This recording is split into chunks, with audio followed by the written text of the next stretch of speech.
So I'm going to show you how you can edit a sub item. So all you have to do to edit a sub item within our app is actually just click on usually like the name of the sub item, and then you're going to get this pop-up box.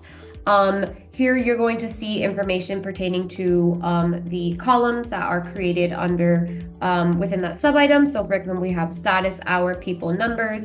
You can also go ahead in here and add in information.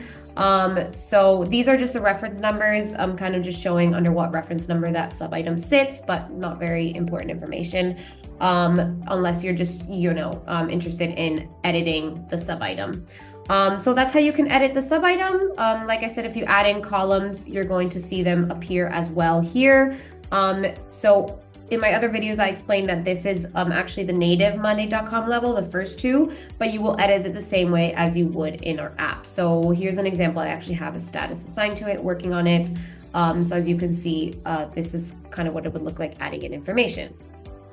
To update, as you can see here, we have it listed as start a conversation. So it works the same way as the native Monday.com side view panel. So you can add an update, files, activity logs. It works exactly the same. You have the same features where you can add files, emojis, GIFs. And that's how you would as well add information like a files or an update to a sub item within our app.